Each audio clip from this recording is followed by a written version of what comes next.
You know it's tea when you see those 2 fingers touching. Nah, I'm just playing, y'all. But I literally just watched 9 straight episodes of 90 Day Fiance back to back. Okay. And that's all I can think about is it's tea when you see those 2 fingers. Back when I can get back on here with y'all and talk some trash. Okay.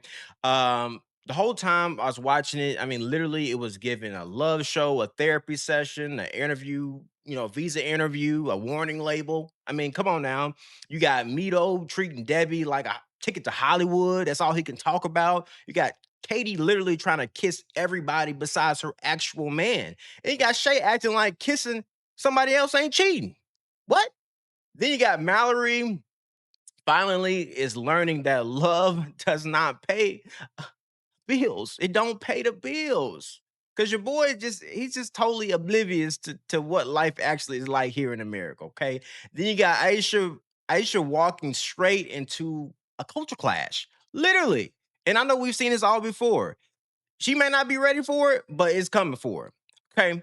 So today we're breaking down all the couples, couple by couple. We're talking about the red flags, the delusion, the funniest moments, and who I actually absolutely think is probably not going to make it very far. Okay. And just a side note, okay. Does anybody feel like for the past several seasons of 90 Day Fiance, they have all kind of been like remakes of each other? Same, different couples, the same mess. Okay. But anyway, y'all, let's get right into all the drama with your boy. Y'all, so first up, we have Debbie and Mido. Okay. They are hands down one of the most frustrating couples. Oh, wait a minute. Second, okay, most frustrating couple on this freaking season thus far. Okay. So we meet them. Debbie is an insurance agent. Mido is a Egyptian movie star. We'll get more into that later. I mean, from the start, I had a lot of questions. Okay. Debbie was like, well, I've never seen any of his movies. He's never seen me any of his TV shows, but I still believe that he's a movie star, he's an actor, and blah blah blah blah. Like, um, you're dating a man that says he's an actor with no actual evidence, not one clip. Okay, then we find out that we also he also was her tour guide. Okay, and that confused me even more because if you're this big actor superstar, why are you a tour guide? To me, that tells you you might be striving to be an actor, but are you really an actual big movie star actor type guy? Probably not. Probably not. Okay. From the very beginning, I got like a whole vibe from Mido. Mido, he was excited about coming to America for his acting career. That's the only thing that he could ever freaking say. It was nothing about, oh, I can't wait to build a life with Debbie and meet her daughter or anything like that. It was all I need to get to Hollywood so I could be a big movie star here in America. That's it. So then we get to this whole airport situation. I mean, she goes to the airport. They had a fight the night before, something about his dad or blah blah blah blah. Turns out she don't even know if your boy's gonna be there. Anyway, fast forward, he ends up arriving at the airport, um, quote unquote, to surprise her. I don't know about you, but I'm not. Don't give me no surprise like that. Is you coming or is you not? Let's make up our mind, okay? And on her part, why in the hell would she actually even show up to the airport if he talking about he's not coming? Like, you hoping that he gonna show up? It's just weird. I mean, it's giving desperate to me. I mean, do you actually need to do all that? You can just find somebody in America. Like, why we hoping and praying that this movie's actor star person shows up at the airport that he said he wasn't coming to see you? Don't make no sense. So then we get into a little bit more tea. Okay. So apparently your boy is a 41-year-old virgin. Now, it ain't none of my business. I mean, for real. But if that's what he wants to do, that's him. I mean, I guess it's his religion, his culture, things like that. So that's fine. Do I believe it? No, I don't. We just had issue with that last 90-day scandal thing with I can't even remember his name, but we didn't seen this before, okay? Um, and the fact that they've never kind of slept in the bed together, it's just strange to me. I know why they're doing it, quote unquote, but it's weird that you would want to invite somebody to the US, get married, be on a visa, all this type of stuff, and you have done none of the things that to me would let you know that you actually want to marry somebody, in my personal opinion. Okay. Then we get to like this whole outfit, control issue that I want to call out. Apparently, um, the next morning he like immediately starts having something to say about what she's wearing. It's too many, your shoulders are showing. It's a problem, and he wants her to change. And we've seen this time and time again with particular folks. I mean, I understand that everybody has their set, boundaries and their expectations for their partner, but she wasn't even that revealing. She had them little shoulders out, and then they're in Louisiana, hot as hell. Ain't no freaking way you gonna have me put on no jacket and no long sleeves. It's just not gonna happen. I get hot at the first sight of heat. I start sweating, so there's no way that I'm be in New Orleans with no clothes and stuff all on. I'm just not doing that. Okay. And I think that it comes down to the point where is it for your culture, your religion, or is you trying to control what she's doing? And I kind of feel like it's a little bit of that. Okay. I feel like that he's trying to control her the best way that he can. He's new to America. He doesn't have any money, so he can't really control and buy financial and things like that. So he's pulling the old, you know, outfit control, kind of emotional control, and things like that. And I know I mentioned this a little bit earlier about the whole Hollywood thing. I mean, this man, all he talks about is going to Hollywood and being a superstar. That's his dream, being an Egyptian actress in America. That's all he can talk about. Not one time has he said anything in all 9 episodes about spending time with her, building a family with her, or doing any of those things. Okay. Uh, and he's talking about, with her that he wants to move to Hollywood. Do you know how expensive it is down there or out there? Do you have any idea? He doesn't. Okay, I can answer that question. He don't have no idea. But all he can talk about is moving to Hollywood, being a superstar. Like, um, you know, this isn't Egypt. Everything in America is expensive. Folks be thinking Americans are rich, but no, everything around us is high as hell. I mean, shit.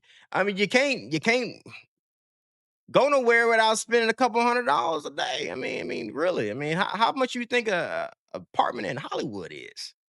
And then not only that, you're going to Hollywood to become this actor. It's not gonna happen overnight if it ever happens. Not gonna happen overnight. Okay. So who's gonna be supporting him? Debbie. Debbie's gonna be supporting him. And that's all, that's something he don't care about that. He don't care nothing about that woman. Nothing about the woman at all. Then this man sits up there and has a tantrum in the U-Haul while they're moving. Okay, he has a whole freaking tantrum because she wouldn't take a video of him. And he's claiming that, oh, you threw it at me. She's like, no, I did not throw it at you. Anyway, that's besides the point. Why are you pouting like a little baby? Okay, she moved y'all into this new, bigger apartment and ungrateful as hell. Just period point, just ungrateful. Okay. That dude would have been on the first flight back to Egypt. There's just no way. He's a 40-year-old baby, okay, acting like he's 4 years old. It's just ridiculous. Okay. And then he refuses to talk to her and all this type of stuff. Like, we don't have time for these child games around here. Like, but apparently Debbie do. I don't know. I really hope she leaves this, man. I really do. Okay. Then we get into they had some like chore list drama Debbie's making chores for Mido to do, and he's like, "Well, no, I can't take the trash out, can't wash dishes, my fingers, my legs, my ankles, my neck, my back." Like he's just making up all this bull crap, okay? Because he's lazy. He's a lazy. He wants Debbie to support him while he follows his dreams, okay? And just a little side note: if I see that man spray one more squirt of cologne on himself, I'm gonna start pouting like a baby. I mean, every this season,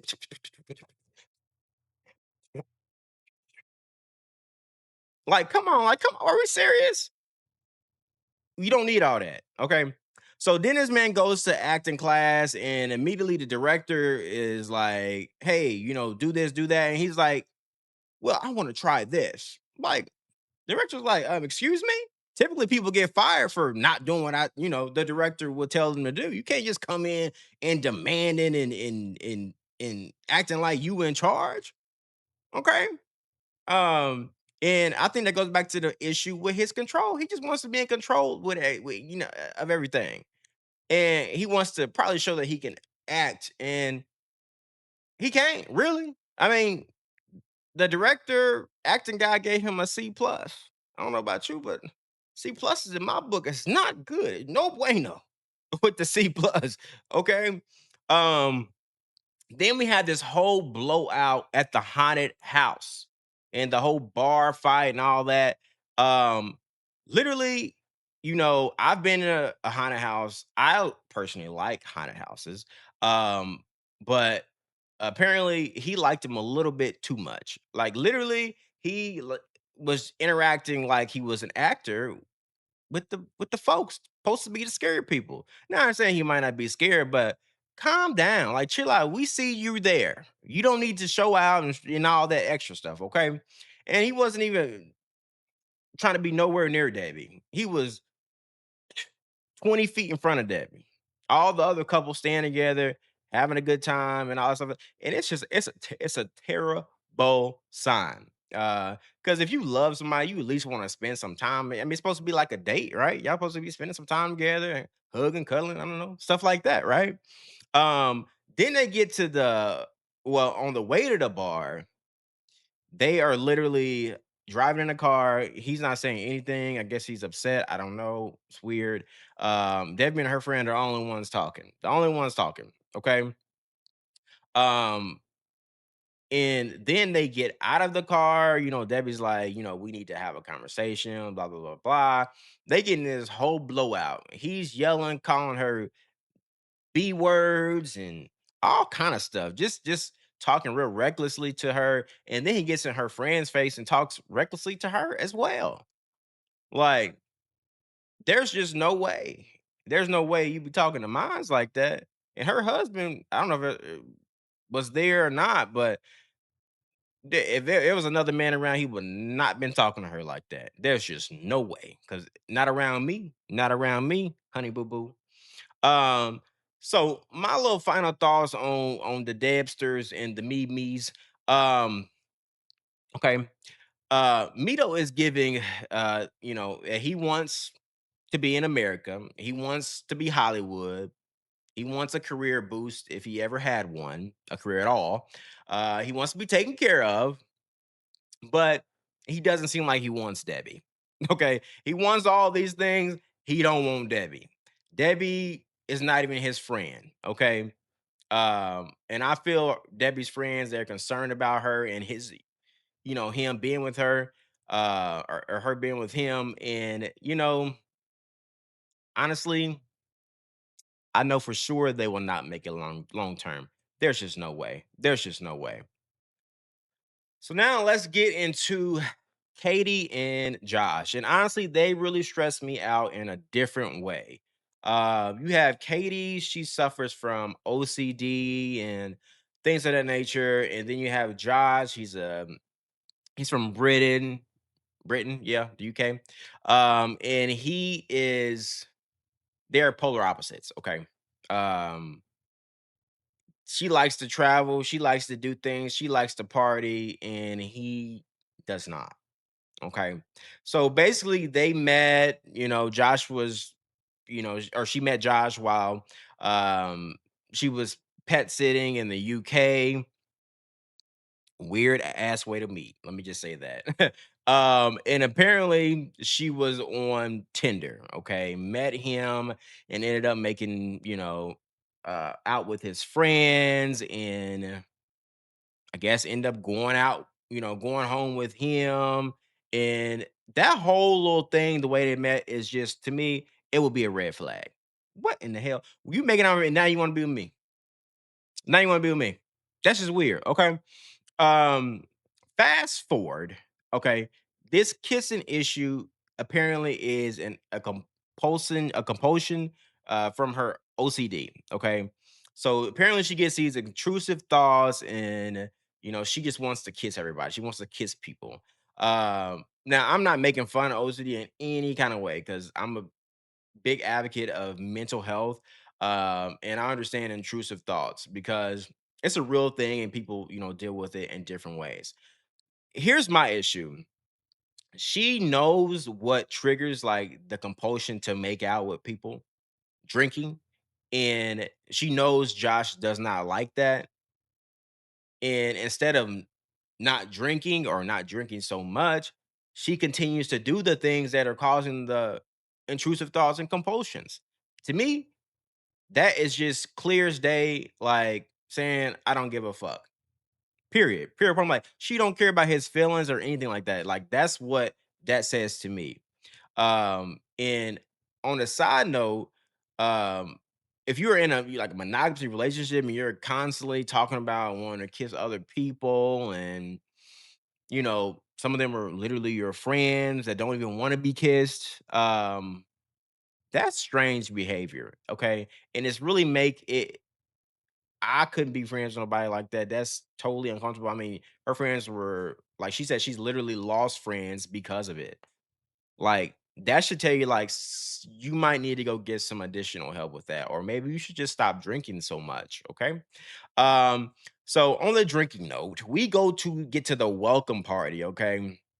So apparently Catie, and it's Katie's birthday, and she invites Ryan. Now Ryan is somebody that she kissed, made out with, slept with. I don't know. She said she didn't sleep with him. I don't know about that. But anyway, she invites him to the party. Josh does not like him. They've already had a long type of history together.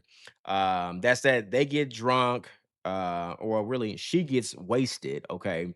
And she calls Josh and Ryan out to have a conversation out back.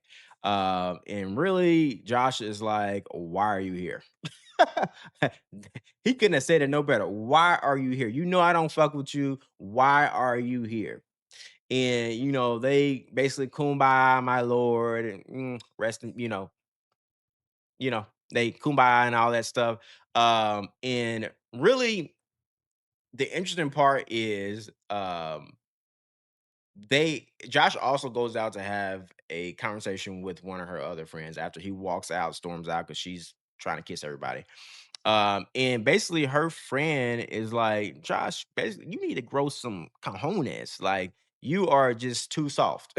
You letting her push you around, and you just need to get a hold of it. Okay.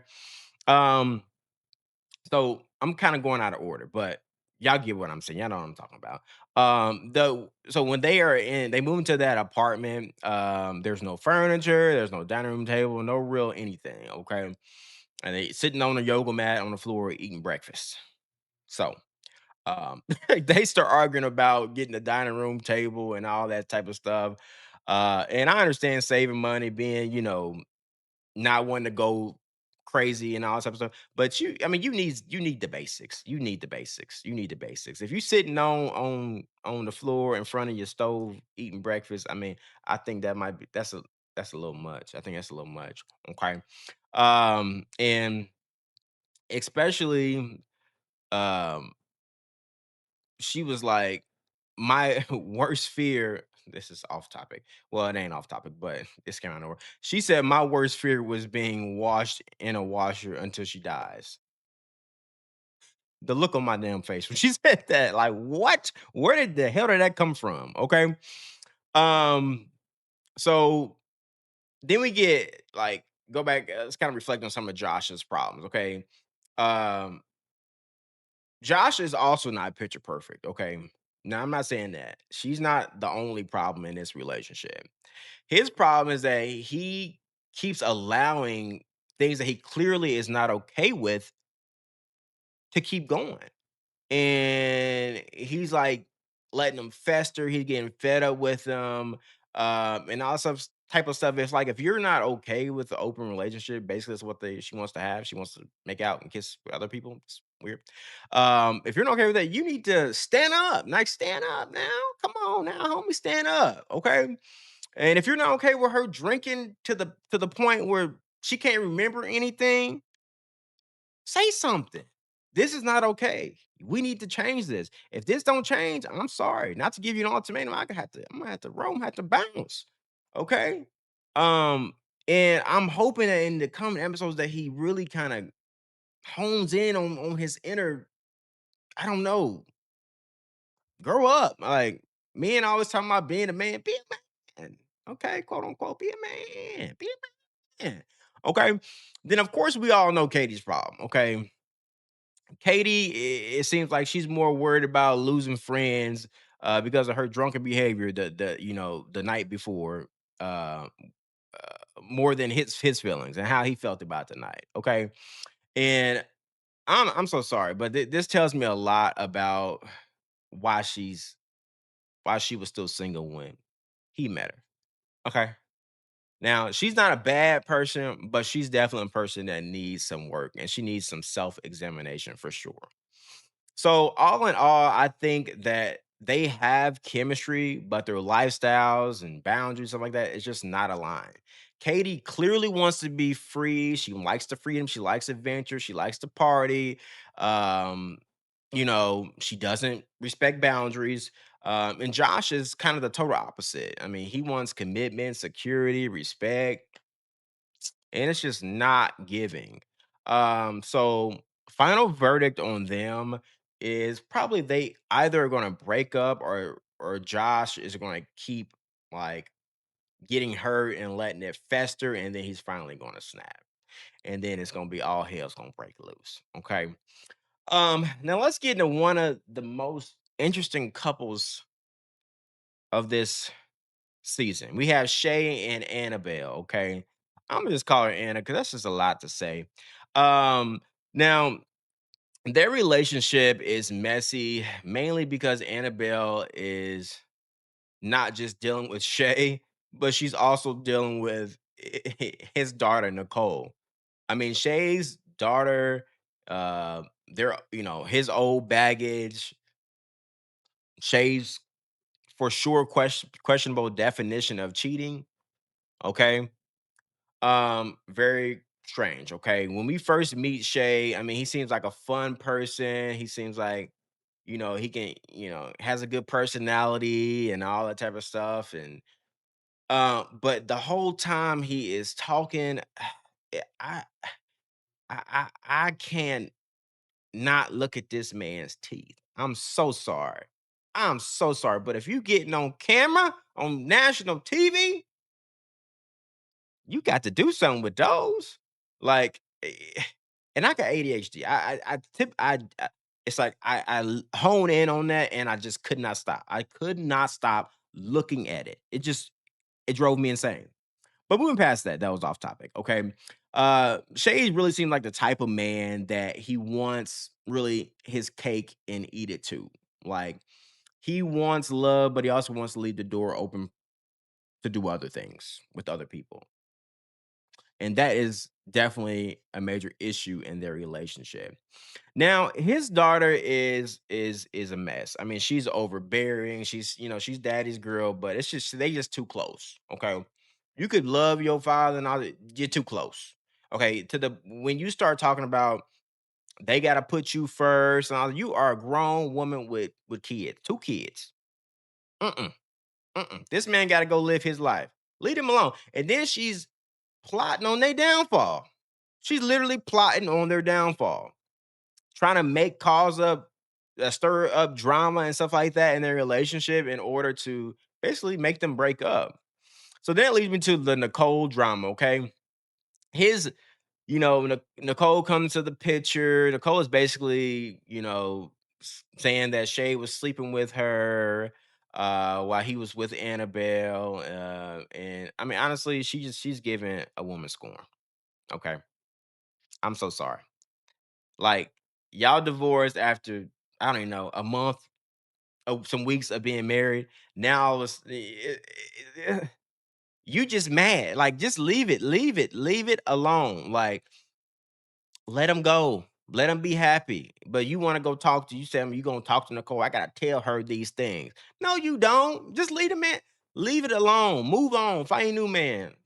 Goodbye. You know what I mean? So let's kind of back it up a little bit. So when Annabelle first arrives, she's very into him, and she said he did get a little bit chubby. But and that was a really cute little vibe. I really love that. Then they go to like this like whole church situation, which is interesting. Personally, I would not stay at a church that's a hotel. I don't know. That seems a little strange. Y'all gonna be knocking the boots in the church. You can be knocking the boots in the church. Come on now. Okay. And the way she put that man in the tub and got all up in his cracks and crevices and creases and just scrub a dub a dub, I'm like, God, she treated this man like a dirty toddler, like hands down. But she clearly is. She loves him, and she's clearly invested in relationship, which, that's great because I can't say that for almost every other couple on here or every couple on here besides them. So they get this thing with the breakfast and stuff like that, and he fixes her breakfast, simple ass breakfast, scrambled eggs and toast and jelly. Child, that's an American breakfast. I can think of better. But anyway, and then they kind of have the conversation about the dogs, the dog hair, and I'm with Annabelle on this one 100%. Okay, dogs in the bed is a hell no. Especially if they shed. I have a dog. She's a golden doodle. She don't really do much shedding. That's why I got her. But the only time she gets in my bed is if she's just fresh out of the bathtub, has not been outside, and she still has a sheet that I put down. Cause I don't dog. That's for me. That's not for no dog to be sleeping in with me. And he got two big ass dogs, not even little, them big dogs. All that hair. So I'm with child dogs in the kitchen, especially when they shed, it's a no-go. You're eating dog hair. You're literally eating dog hair. Hell no. So then they get to the like bar, kind of talking to some of his friends. They basically call her like, "Hey, I thought you was a mail order bride." To me, that's straight up just disrespectful. Like he should have checked that. Why would you even say that? Don't mention that. You could have said so many other things. So many other things. Then that cheating conversation kind of comes up. And Shay, like I said, he brings up, Nicole, um, and the whole thing of that she might tell, her about them. And of course, he categorically denies all cheating. But then we find out that he like was kissing other women, and I might get drunk and I flirt and I kiss and blah blah. Blah. Like, child, you cheated. Call it, call it what you want. Call it, but I didn't think so. All that bull crap is cheating. You're cheating. You're cheating. You're cheating. You're cheating. Call it what it is. Call a spade a spade. Later, he then reveals that he asked um a woman to see her new breast. I guess she had got a new job and he wanted to see him. So Annabelle was shocked and not happy. And apparently that was also not cheating. He said he didn't touch him. Okay. Okay. Okay. I think one of the biggest issues with Shay is that he loves technicalities. Child, if you gotta say Well, if we want to be technical, it stop, just stop it, okay? Stop it all. Like technicality, my ass. Like it is what it is. You did it. You done it. It's over. Okay. She ends up, forgiving him and so on and so forth.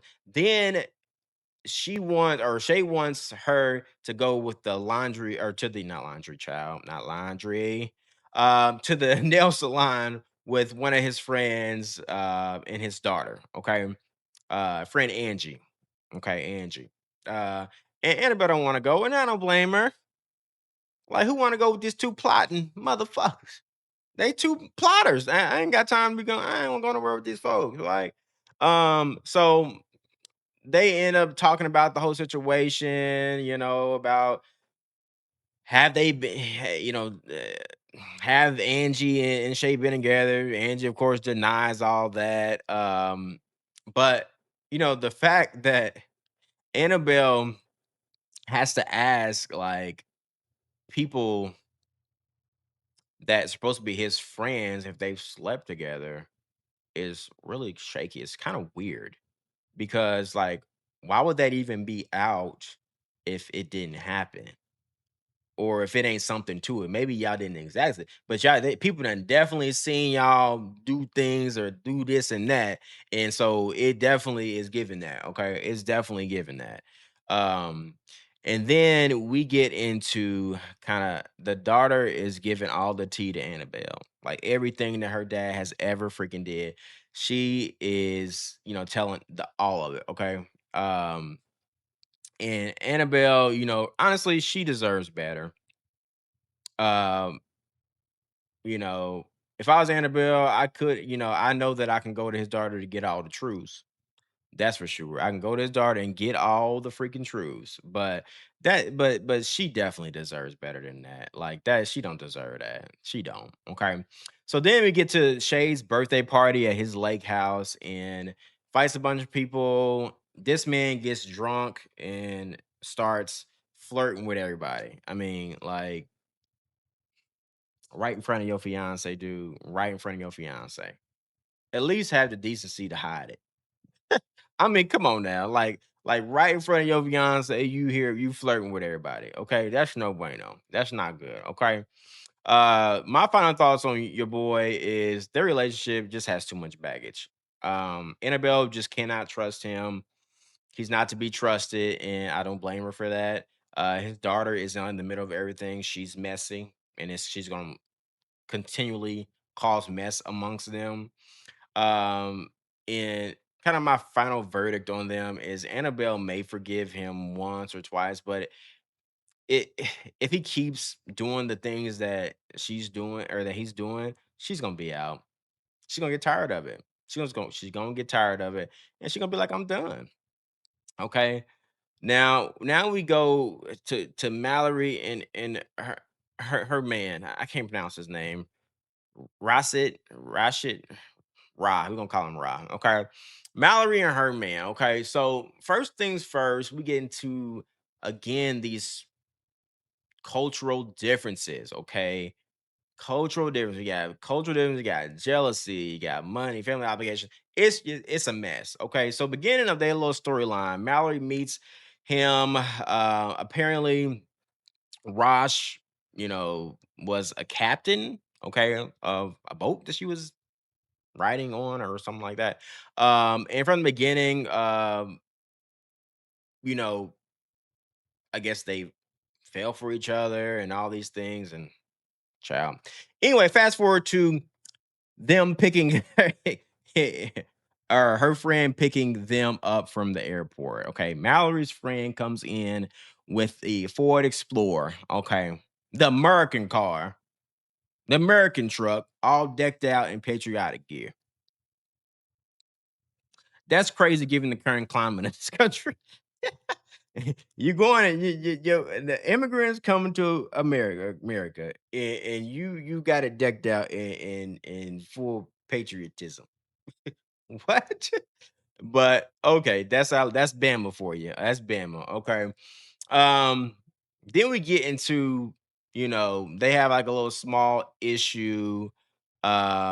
Basically, she's like, hey, my friends or people they know are a little bit ignorant. Basically they Trumpers. Okay. Call it what it is. They Trumpers. Okay. So then we get to they have a little welcome to the US party. Okay. Uh we learn about Brandon and their little issues. He was first off, let's back it up. He was pissed that he came to the house to pick up this webcam, donkey cam, whatever. And honestly, I mean, it is what it is. I really don't necessarily blame him. I mean, they used to have a thing. They were together. I mean, I don't know. That's a complicated situation. And honestly, if she wanted to, they just wanted some drama for TV at this point. Because you could have put it in a little baggie, put it outside, or you know, you don't need to come all in the house and do all this. Like, okay. So I seen what's going on right there. I seen that. I seen that. That was production. Okay. Anyway, so Mallory keeps telling him, nothing's going on with us and blah blah blah blah. And basically he's not going nowhere and all this stuff. And I see what she's coming from. That's a good friend of hers. But at the end of the day, it's either you want your man or you want your friend.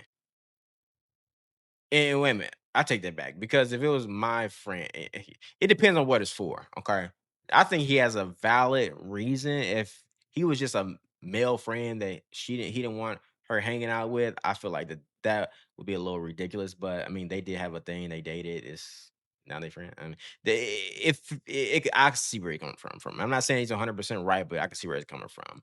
But um, they get like I said, they get to the party and basically child, that party.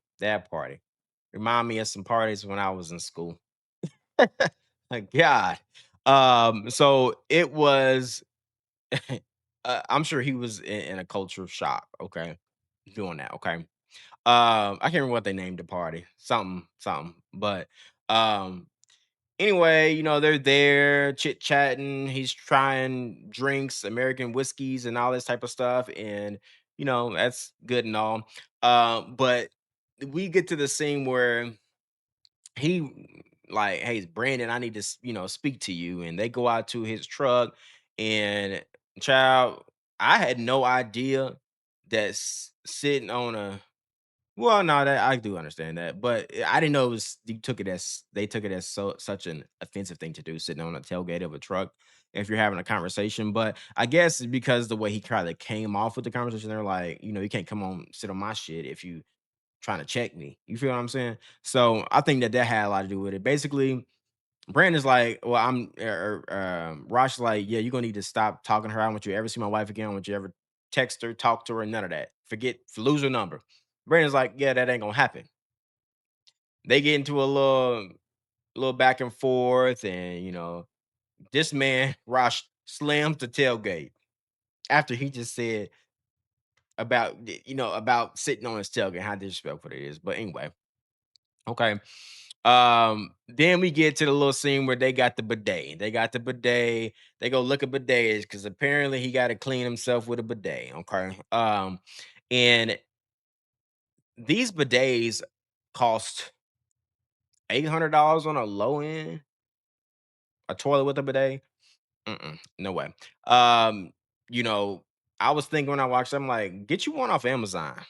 They do about the same thing. They don't make not heat your butt and all the other stuff, but they do the same thing. You trying to get clean from the rooter to the tootie, you know?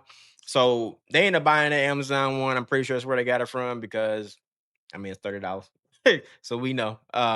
So then they start kind of getting the conversation about budgeting and all that type of stuff. And um, you know, she's kind of sits him down and like, these are my expenses. This is blah blah blah blah. This is I don't have that much money and all this type of stuff. And he got has the nerve to throw in that he wants to add his family, giving money to his family in those expenses. What the hell? The point of that showing you that was not to be like, yeah, and this is what we have available. Like, no, this is what real life is. And he seemed to think that she's so rich because she got a settlement and things like that. And That is she and she's doing what smart folks do. They don't even calculate in my money. That's going, building a better life for myself in the future. That's awesome. That's what you should do. Okay. Um, I think a lot of foreign folks they think that, hell, you make $5,000 a month. Um, and they only make maybe $500 a month. So they think, oh, rich, but and people don't understand. Well, it's a cost a lot to live in America. America, ha. So, and when he did that with writing his family, so I would have smacked that pen right out of here and smacked him inside his head. Who do you think you're doing? Get on. Then they get to that prenup conversation. I, you know, don't blame, her. Prenups are not saying that it will fail. That's saying that in the event that things don't work out like you expect them to, then we have this here where we don't have to worry about arguing about anything. Assets, it's right here. You came with what you came with. I leave with what I came with, and that's just it. I know prenup for me all the way. It just makes more sense to me. I mean, honestly. Um, and I think people just can't get around that. Like, we're not talking about planning the marriage planning to end. It's just not putting on your love blinders and just thinking everything is going to be kumbaya, my lord. Like, it might not in the 15, 20 years or hell, 2 years. You never know. So final thoughts on this couple. I actually do think there's a lot of love here. So I really love the point there, the scene where they visited the accident site. I thought that was very sweet. Very romantic or not romantic, but like poetic in a way. But they definitely have some real issues. I mean, you have Brandon, her friends, family, money expectation, you got cultural differences, the financial reality of it all. You got the prenup situation, and you just got, just household boundaries as a general, in general. So, uh, my final verdict on them and predictions is that they could work, but Raj has to adjust to American, the financial reality. And Mallory has to stop acting like Brandon is a non-issue in this at this point. Okay. It's definitely an issue. Sorry. So now let's get into our awesome couple, okay? Marissa and Edward, okay?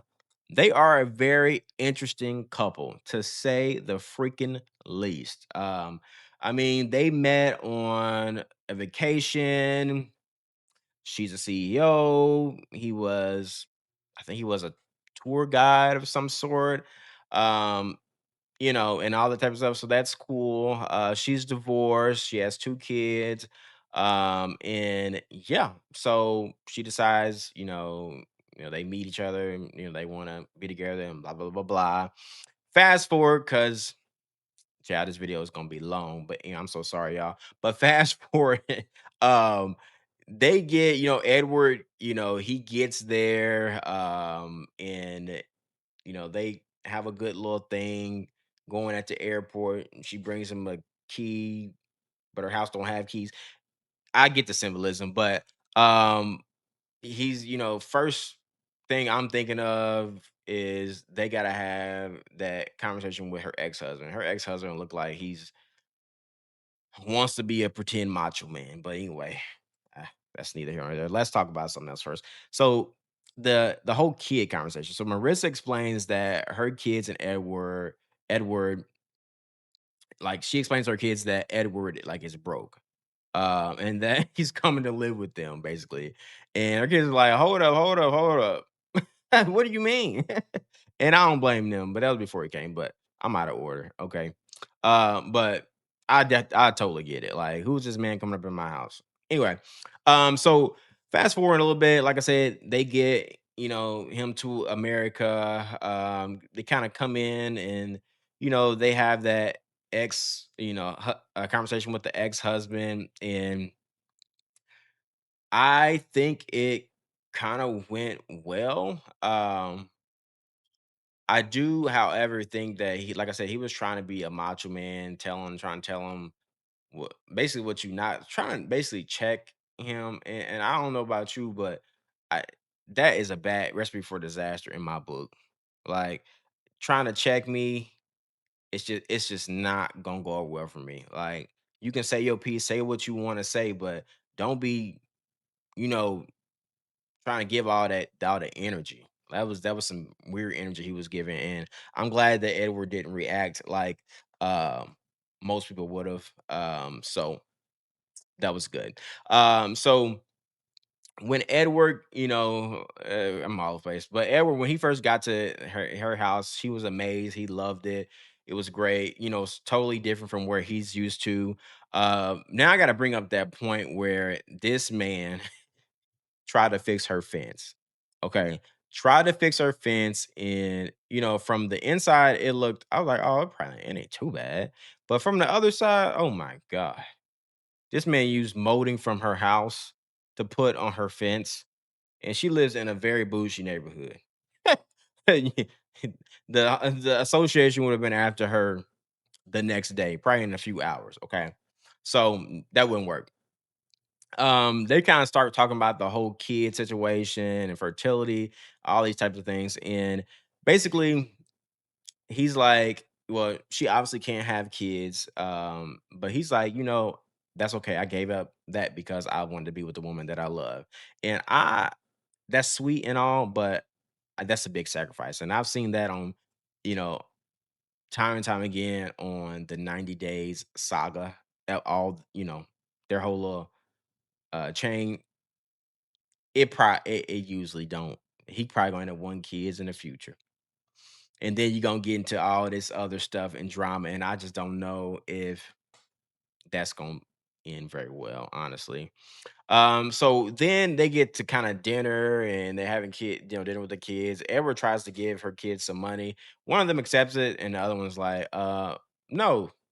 And he later explains that, hey, he probably needs it and all this stuff. Like, that's what she told the kids that he was broke. So I mean, he was looking out for them. Okay. So um then we get into the whole like phone issue. Marissa calls Edward out for always being on his phone and not being present. And I agree with that. I understand that. Like there should be some time where you just put the phone down. This world got a problem with the phone in hand. They got a problem with that. And so I understood that. And now let's get to the issue with the parents. Parents, they come over, her cousins, I believe, come over as well. They, start talking to um, Edward, kind of interrogating him. Honestly, they get very, very judgy, just like her ex husband said, get very judgy, judgmental people. And they think that nobody's good for her daughter or their daughter. And the mama was just like, I could not sit through no interrogation like that. Like, I understand you want to have questions and stuff like that, but sometimes it's just better to learn things about people with a natural conversation. Don't sit there and question me about every single thing of my aspect of my life. Like I'm not going to sit here and just draw it out. I'm just not going to do it. It's just ridiculous. Um, so basically, they have like this like issue. She says like Edward's always acting like a kid. And it doesn't help when this man forgets his ID when she tries to take him to New York to visit kind of where she works at. And I don't know what she was expecting. I mean, he was an entertainer from the DR, and she's a CEO. She lives a very structured life. She got, you know, 2 places to live. You can't just date someone from completely different worlds and expect them to fit into your corporate executive life. It's just not that's foolish, okay? And I feel like that this is where it's just gonna be their biggest freaking struggle, okay? She keeps pestering this man about he's acting like a kid, and I don't want to raise him like that is first of all, that is, that's diminishing to keep saying that. I feel like Edward, he is trying more than I've seen other couples try. But I just don't know if he actually fits into her life. And I think she's like, even she said she's scared like of that. And I think that that is a valid fear. Because he's looking like probably not, he's not going to fit into her life. Um, and I don't know what the hell she thought she was doing. But anyway, so final thoughts on them. I think Marissa is finally, like I said, realizing that love and attraction are just not enough. Okay, it's not enough. Edward, I feel like he really loves her. I mean, he got circumcised for her, so gotta love her. But he just doesn't fit in her life or the household. You know, her parenting structure, her financial world, her expectations. He just does not fit. And I feel like that's going to create a huge, huge issue. Okay. So my prediction with them, they're going to struggle. They're going to struggle unless Marissa lowers her expectations and come or at least allows him time to be what she wants. But in a way, she wants build a man. She wants to build a man. It's just, but she really don't want to do it. But you want this man to do this, is that. Like it's just not gonna happen. Like they're just unevenly yoked, child. What the Bible say? You're unevenly yoked. Okay. So let's get to our final couple. Okay. We got Maxwell and Aisha. Okay. Now they are an interesting story because I know y'all know we've seen this before. Okay. You got the storyline of the religion, the culture, the family expectation, gender roles, visa issues, and a whole lot, you know. Then you got God told me. I'm not super religious. I'm sorry if y'all are, but child, I'm just not. I don't do the religion, but I Aisha does. Okay, she do. She do the religion. Okay. So the church scene, we first come with the church scene, had me crying, laughing, like, oh my God. I remember when I used to go to church and they used to act very similar. Like I said, I'm not big on religion, but the theatrics in some churches is just wild to me. It's just wild. People got people falling on the floor, everybody's shouting. The whole scene was just a lot. Okay. Then she starts talking about how she can see things before they happen. And yeah, y'all let me know in the comments if y'all have any special abilities, you know. But I've never seen that. But okay. Then she says God told her to hop on Tinder, okay, so she could match with Maxwell. So apparently God utilizes Tinder now. Okay. Interesting. Um, Now, listen, I'm not here to argue with anybody's faith or all that type of stuff, but God told you to download Tinder is just crazy. That's crazy to me. Okay. Um, Interesting. But anyway, so they are having like visa issues and things like that. He got denied. They think that he's a scammer, basically. And so the best way they decided was for her to go. God told her to go to Africa, to figure out everything. And so they, take the trip to Africa, you know, with her mom. So that was a very interesting scene. Okay. So backing up a little bit, when she talks about this list about all the things that she needs in a man was crazy.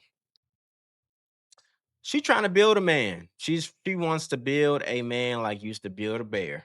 That's what she wants to do. Okay. Um, if you love somebody, yes, you can help improve them and all that type of stuff, but come on now. Like, you want to fix his hairline, you want to fix his skin, you want to fix his eyes, you want to fix his nose. You want to like, so what do you like about the man? I mean, come on now. Anyway, fast forward, okay, back to going to Nigeria. So they go to Nigeria. And of course, She arrives and she meets Maxwell's parents, and right away I can tell the mama was going to be a problem. His mama gonna be a problem. Okay, his family has very strong expectations. I mean, his mom was like, yeah, 2 kids is not enough. Yeah, we need at least four. Huh? Like, how you gonna tell her how many kids she gonna push out? Like, what? Okay. But we all know it's a cultural thing and things like that. And yeah, it was an interesting thing. So then we get to like he was having an issue with the how she was greeting his parents. So apparently you can't say, hey, good morning, mom, dad. Also, need to say like, yes, sir, yes, ma'am. I don't remember what it was just it was too much. Okay. It was just too much. It was too much. It was just way too much. They wanted it. Like, good morning. Like, I barely want to talk in the morning. So the fact that you got a good morning is a plus. That's a plus. That's a plus right there. That's respect. Okay. But clearly there's a lot of cultural differences right there. Uh, in Maxwell's culture, respect, greetings, hierarchy, the hierarchy of it matters a lot. And in her world, she's just being her and she's being her. And that's just period on period. Then we get into like the gender roles. Maxwell's mom was like, yeah, the woman must obey the man. Like, come on now. And I immediately thought, yeah, this ain't the one for you, bruh. Cause she's dominant. She's very dominant. She knows what she wants. She speaks her mind, and she's not blindly obeying anybody. And there's nothing wrong with that. There's nothing wrong with that, okay? But it may not fit well in the traditional marriage structure that Maxwell and his family wants and expects from her. So, then they were at dinner.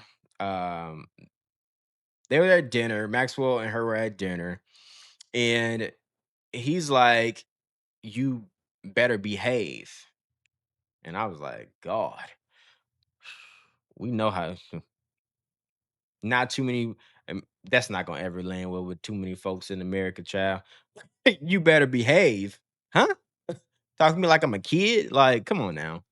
I definitely think that was disrespectful, but I also think that her telling him to shh and all type of stuff like that is just it's you have to have that mutual respect there for sure. And then the family apparently didn't know that she was 38. And they're like, I guess her mom spilled all the tea. And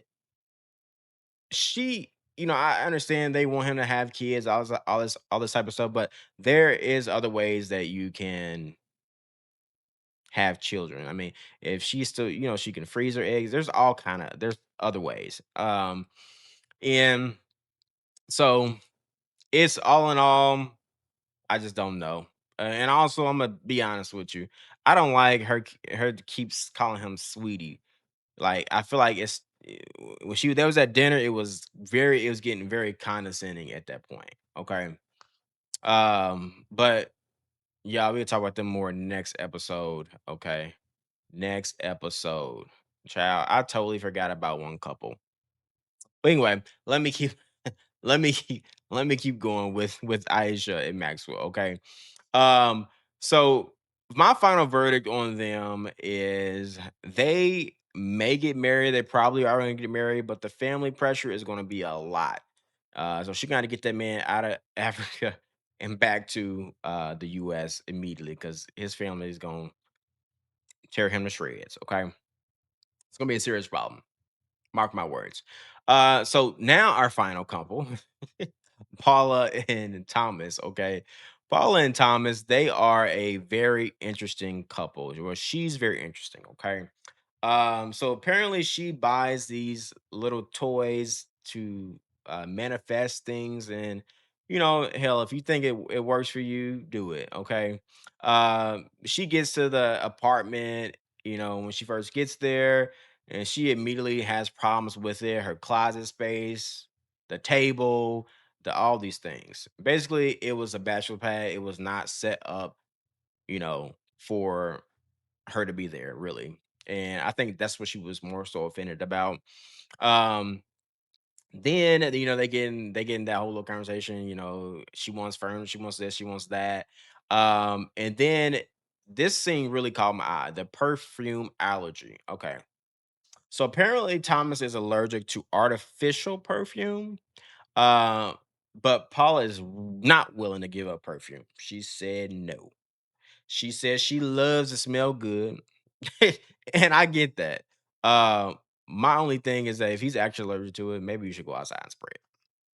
I mean, it ain't if he's not making it up, if he's at, you should probably go outside and spray it. Okay. Then we get to she buys basically this $250 rock. And then he turns around and gives her a credit card in that same scene because she can go be independent and things like that.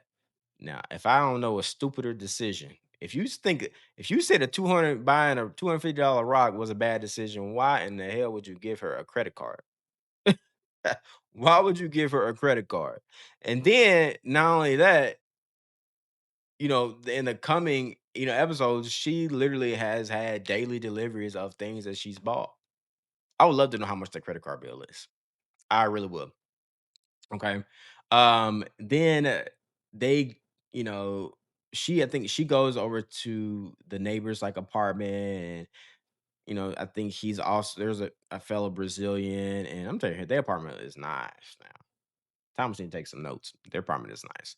Um, so they were having like a balcony heart to heart. This was in episode 9, I believe. And honestly, I get both perspectives. I get that Paula, she wants to, feel like, there's space for her, and she wants him to acknowledge her needs, and she also wants to be comfortable. Um, but Thomas, on the other hand, Thomas wants time. He does not want to spend a bunch of money immediately. He does not want to be pressured to change his life, really. And so that's going to be a huge conflict for them. And as we've seen so far, it has been. So one more scene that I really kind of want to point out about them is the Queen Mary and kind of the whole family drama. So they go visit Queen Mary and they talk about whether their family or his family was going to come to the wedding. Thomas explains like basically his parents got divorced, they don't get along, and actually his stepmother is was upset that Paula was posting things with his mother online. And it's just weird, child. Ugh. Um, and then they actually but go down there to visit them to try to repair things, and it's very freaking weird. Like literally, the stepmama was very passive aggressive. Okay. Like saying stuff on the slide, the confessionals. It just was not cute. It was not cute. Even the dad was like, damn. Like, you know what I mean? So yeah, she's a good one because yeah. I hope she don't say nothing. But maybe she need to say something. Cause like, what's your issue with me? Okay. Let's talk about it. Instead of being passive aggressive, tell me what the problem is. What is your problem with me? Let me know. Okay. Um, she talks about things that she's wearing, and also it was just weird energy, and I didn't like it at all. I hate those policing ass people. Police what you wear, police what you say, police what you look at. Don't stop policing me. Stop policing me. Okay. So the final thoughts on them is their relationship is not as explosive as some of the others, but they definitely have some real issues. Paula wants, more of a lifestyle of comfort, emotional acknowledgement. Thomas is more, practical, minimal, slow moving, slow going. So unless they figure that out, I feel like it's going to be some true issues there. Okay, they got to learn some compromise somewhere, both of them. And yeah, that's it for them. So that is all our couples that we have, all 7 of them. I know this was a very long video, but I had to get y'all caught up on all my thoughts and stuff like that. Um, one more thing I do want to say is kind of my overall ranking of folks. Okay, so the most stressful couple is definitely Debbie and Mido. Okay, the couple with the biggest boundary problem, definitely Katie and Josh. Okay. Then you got the couple with the most baggage. Definitely Shea and Annabelle. Couple with the biggest culture shock. Mallory and Rosh. That goes to them. 100%. Couple with the biggest lifestyle mismatch. Definitely Marissa and Edward. And then the couple with the biggest family pressure. Aisha and Maxwell. Couple with the most fixable problems. Like I just said before. Paula and Thomas. So, you know, it's gonna be a long time coming, with these episodes. I can't wait to see how all this stuff turns out. But thank y'all for staying. If y'all stayed to the end, to watch my full catch up of all 9 episodes that I had been behind on. So overall, this season has a lot of mess already and more mess to come. But y'all let me know in the comments, who do you think is actually going to make it? Okay. And as usual, who has the biggest red flags thus far? Okay. Because I know what I'm thinking. And I'll let y'all know what I'm thinking if y'all let me know what y'all thinking. That makes sense. All right, y'all. Make sure y'all like, comment, and subscribe, because now that I'm all caught up, I'll be doing my weekly videos. And as usual, thank you for watching Side Eye with Jay. I'm Jay, and I'll see y'all on the next one.